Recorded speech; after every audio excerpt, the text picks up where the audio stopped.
भक्तमाल सुनने वाले सभी श्रोताओं को जय श्री कृष्णा, जय श्री राधे। आज हम महर्षि वशिष्ठ के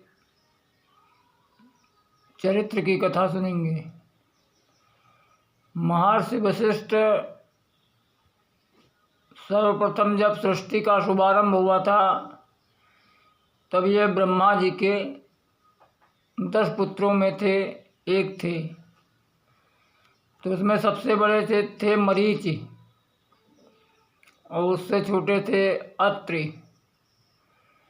तो ब्रह्मा जी के जो 10 मानस पुत्र थे, यह सृष्टि मानसिक थी। मन के द्वारा ब्रह्मा जी ने संकल्प किया था, तब सर्वप्रथम 10 ऋषि प्रकट हुए और उसी में ये वशिष्ठ जी उसी में थे। तो 10 ऋषियों में मरीच, अत्रि, अंगिरा, पुलस्त, पुलह, क्रतु, भृगु, वशिष्ठ, दक्ष और देव ऋषि नारद। तो देव ऋषि नारद शुरू से ही घुमक्कड़ थे, इसके लिए वो घूमने फिरने चले जाते थे, इसके लिए उनका ब्याह नहीं हुआ था। और बाकी जो 9 ऋषि थे उनका विवाह, जो कर्दम जी की 9 कन्याएं थीं उनके साथ उनका विवाह हुआ था। तो वशिष्ठ जी का विवाह हुआ था अरुंधति जी के साथ, जो महाराज कर्दम जी की पुत्री थी। और महाराज वशिष्ठ जी बहुत ही तपस्या करने में श्रेष्ठ थे। जपताम वशिष्ठो, जप इतना ये जप करते थे कि इनका नाम सबसे नंबर 1 पर वशिष्ठ जी का लिया जाता था। और इनके अरुंधति के साथ इनका विवाह हुआ तथा इनके 100 पुत्र हुए। तो 100 पुत्र हुए और ये जो महाराज, ये जो वशिष्ठ मुनि थे, ये सूर्यवंश के सर्वप्रथम कुलगुरु थे। ब्रह्मा जी ने इनसे कहा कि वशिष्ठ, तुम सूर्यवंश के कुलगुरु के रूप में पुरोहित का काम करो। तो पहले तो वशिष्ठ जी ने मना किया कि नहीं महाराज, ये हम पुरोहिती का काम नहीं करेंगे, क्योंकि ये निंदनीय वृत्ति है। इसमें जो पुरोहित होता है उसको लोभ हो जाता है, माया का लोभ हो जाता है। इसके लिए वो कहने लगे कि मैं ये वृत्ति नहीं करूँगा। लेकिन ब्रह्मा जी ने कहा कि वशिष्ठ, तुम अगर सूर्यवंश में उनके कुलगुरु बन जाओगे और इनके यहाँ पुरोहित का कर्म करोगे तथा इनके समस्त वंश की रक्षा करोगे, तो इसी वंश में भगवान जो साक्षात परम पुरुष परमात्मा है, वो राम जी के रूप में अवतार लेंगे, तब तुमको इनकी शिक्षा दीक्षा देने के लिए गुरु तुमको बनाएंगे। तो जब यह बात सुना तो वशिष्ठ जी ने कहा कि प्रभु, तब तो मैं अवश्य बनूंगा। और इस प्रकार वशिष्ठ जी सूर्यवंश के सर्वप्रथम गुरु थे। और भगवान राम जब अयोध्या में प्रकट हुए तब वशिष्ठ जी ने ही इनको सर्वप्रथम की जो गुरुकुल में शिक्षा दिया। तो ये वशिष्ठ जी एक बार अपनी पत्नी के साथ और उनके जो पुत्र थे उनके साथ कुटिया बनाकर रहते थे। देखो, वशिष्ठ जी इतना सब कुछ होते हुए भी लेकिन वो कभी महलों में नहीं रहते थे। समस्त अयोध्या में जितने भी राजा हुए सबका मार्गदर्शन वशिष्ठ जी ने किया और सभी के कुलों का संरक्षण किया, लेकिन कभी भी ये महल में नहीं रहे। ये सदैव कुटिया बनाकर ही जंगल में रहते थे तथा वहीं पे ये आराम से भगवान का भजन करते थे और तपस्या आदि किया करते थे। तो सर्वप्रथम जो समुद्र मंथन में गाय निकली थी कामधेनु, वो वशिष्ठ जी को दी गई थी कि भाई वशिष्ठ जी भगवान की तपस्या करते हैं, यज्ञ आदि करते हैं, तो इनको हविष्य घी आदि का इनको ज़रूरत पड़ती है, क्योंकि जो देवता है वो उसी की आहुति स्वीकार करते हैं, घृत की ही आहुति देवता स्वीकार करते हैं। इसके लिए वशिष्ठ जी को कामधेनु गाय दी गई थी। तो कामधेनु वो वशिष्ठ जी की समस्त कामनाओं को पूर्ति करती थी, इसके लिए उसका नाम था कामधेनु, कि जो वो गाय थी वो समस्त कामनाओं को पूर्ति करती थी, क्योंकि वो 14वां रत्न थी और समुद्र मंथन में निकली हुई थी। और कहीं कहीं पे वशिष्ठ जी को मित्रवर्मा का भी पुत्र माना गया है, क्योंकि जब राजा निमि ने श्राप दे दिया था तो ये मित्रवर्मा के से उत्पन्न हुए थे, इसके लिए इनको मित्रवर्मा के नाम से भी जाना जाता है, क्योंकि उनके भी पुत्र थे। तो इस प्रकार महाराज वशिष्ठ ने समस्त सूर्यवंश की कुल परंपरा की रक्षा किया। और ये जंगल में रहते थे कुटिया बनाकर। तो एक बार जो ये जंगल में रह रहे थे और इनके सभी पुत्र और इनकी पत्नी तथा और अन्य शिष्य भी थे, और वो गाय भी, कामधेनु जो गाय थी वो भी इनके पास थी।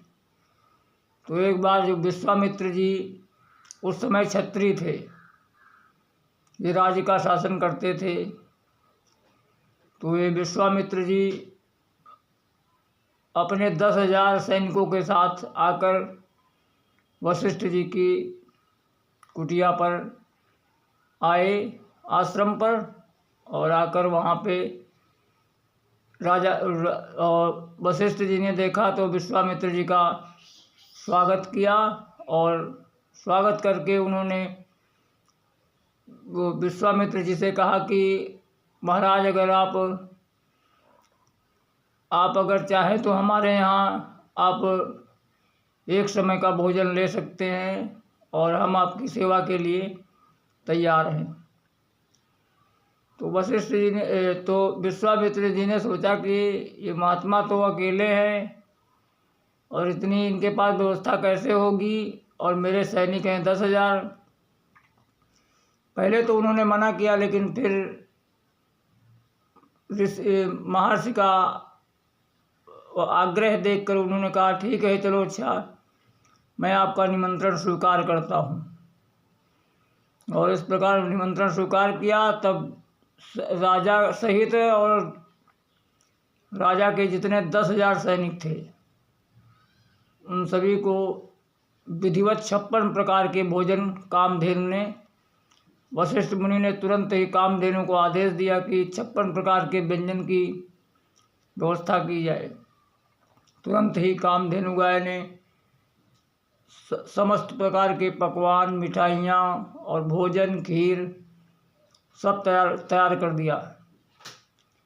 और तैयार कर दिया तो जब इस प्रकार राजा और उनके सभी सैनिक भोजन कर चुके, तब राजा ने सोचा कि ये तो महाराज के यहाँ कुछ सामान तो दिखती नहीं है, भोजन कहाँ से बन रहा है। तो उन्होंने एक सैनिक को कहा कि जाओ देख के आओ अंदर क्या है, अंदर भोजन कौन बना रहा है। तो सैनिक गया और अंदर जाके देखा, तो उसने देखा कि गाय, जो कामधेनु गाय थी, वही समस्त भोजन की व्यवस्था कर रही थी। तो जब यह देखा तो उसने आकर विश्वामित्र जी को बताया। तो विश्वामित्र जी हैरान रह गए कि यार यह गाय तो मेरे पास होनी चाहिए, इन महात्मा को इस गाय का क्या काम है। ऐसी गाय तो हमारे राजमहल में होनी चाहिए, जिससे हमारी बढ़िया शोभा बढ़ेगी और इनको ये गाय की आवश्यकता नहीं है।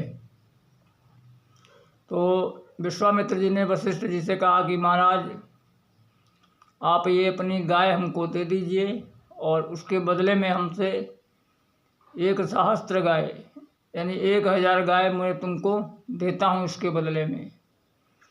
तो वशिष्ठ जी ने कहा कि राजन, हमको तुम्हारी 1,000 तो क्या, हमको 1,00,000 भी गाय तुम्हारे इसके बदले में नहीं चाहिए। हमको जो हमारे पास है हम उसी से ही संतुष्ट हैं। और राजन, हम संत महात्मा हैं, हमको तो गाय का दूध पीना है और मस्त भगवान का भजन करना है और हमको कुछ नहीं चाहिए। तो विश्वामित्र जी कहने लगे कि महाराज, ये गाय हमको दे दो। तो वशिष्ठ जी ने कह दिया कि महाराज, ये गाय मैं तुमको नहीं दूंगा और इसके बदले में और हमको कुछ चाहिए भी नहीं। तब तो विश्वामित्र राजा थे, राजसी स्वभाव था, इसके लिए उनको क्रोध आया और उन्होंने जबरदस्ती लेने के लिए वशिष्ठ जी के ऊपर आक्रमण करना चाहा। तो जब आक्रमण करना चाहा तो वशिष्ठ जी ने कामधेनु से कहा कि तुम दिव्य नारायणी सेना की सृष्टि करो। तो कामधेनु ने दिव्य नारायणी सेना की सृष्टि किया और जो समस्त जितने भी विश्वामित्र के सैनिक थे उन सबको मार के भगा दिया। और अंत में क्या हुआ कि जो वशिष्ठ जी के भी जो पुत्र थे, 100 पुत्र थे, वो सभी 100 पुत्र उनके उसी युद्ध में मारे गए। लेकिन जो वशिष्ठ जी थे वो बहुत ही शांत थे। उन्होंने कुछ भी ज़्यादा कुछ नहीं कहा या विश्वामित्र को कुछ भी श्राप नहीं दिया, बस केवल युद्ध ही होता रहा। और इस प्रकार जब विश्वामित्र वशिष्ठ से हार गए तो वो तपस्या करने चले गए।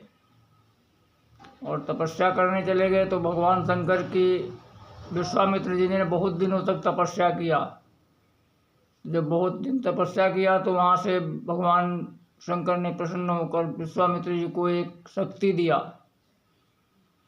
कि ये ले जाओ ब्रह्मास्त्र और इससे ये जिसके ऊपर छोड़ दोगे वो निष्फल नहीं होगा।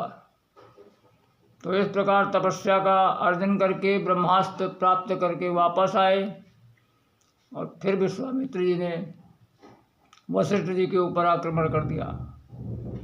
तो अब की बार वशिष्ठ जी ने कहा किया कि जो वशिष्ठ जी के पास जो दंड था, ब्रह्मदंड, जो ही विश्वामित्र जी ने वो भगवान शंकर के द्वारा दी हुई शक्ति चलाई तो वशिष्ठ जी ने अपना जो ब्रह्मदंड था वो आगे कर दिया। तो जब ब्रह्मदंड आगे कर दिया तो जो समस्त जो विश्वामित्र जी के जो शक्ति थी वो शांत होकर वापस लौट गई। और वापस लौट गई तब उनको बड़ा आश्चर्य हुआ और वो अपने आप को धिक्कारने लगे। विश्वामित्र जी कहने लगे कि विश्वामित्र जी कहने लगे कि धिक बलम क्षत्रिय बलम ब्रह्म तेजो बलम बलम।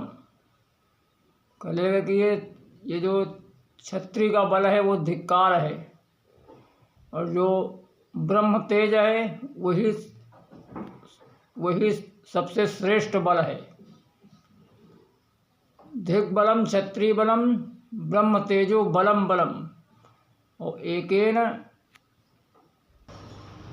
एकेन ब्रह्मदंडेन सर्वशास्त्राणि हतानि में।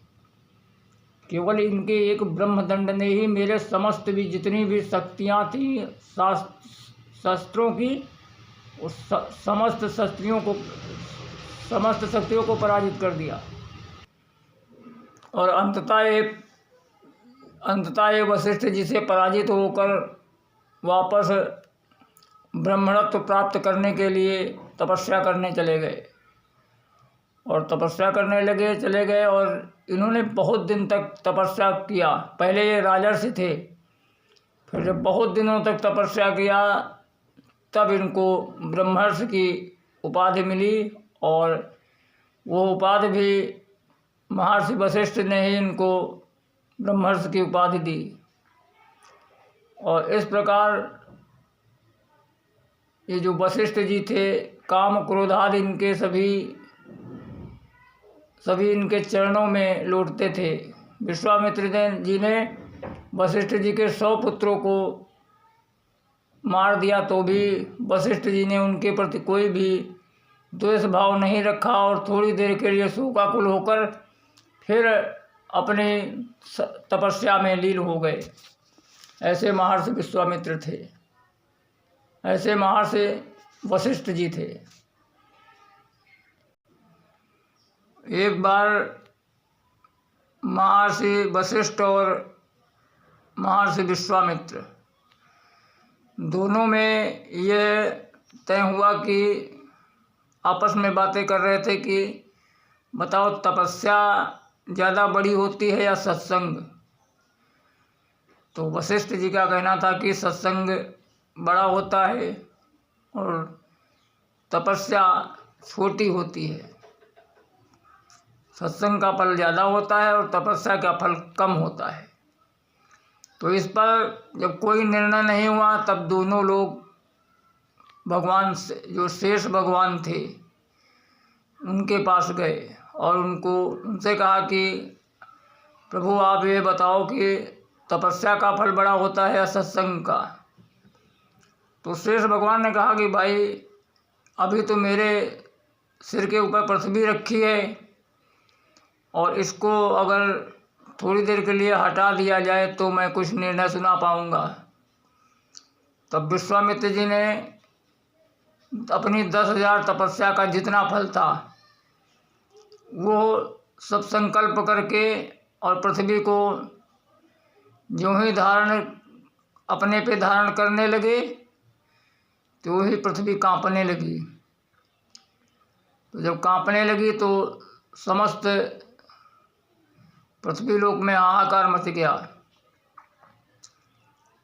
तब शेष भगवान ने कहा अच्छा तुम रहने दो और वशिष्ठ जी आप संकल्प करो।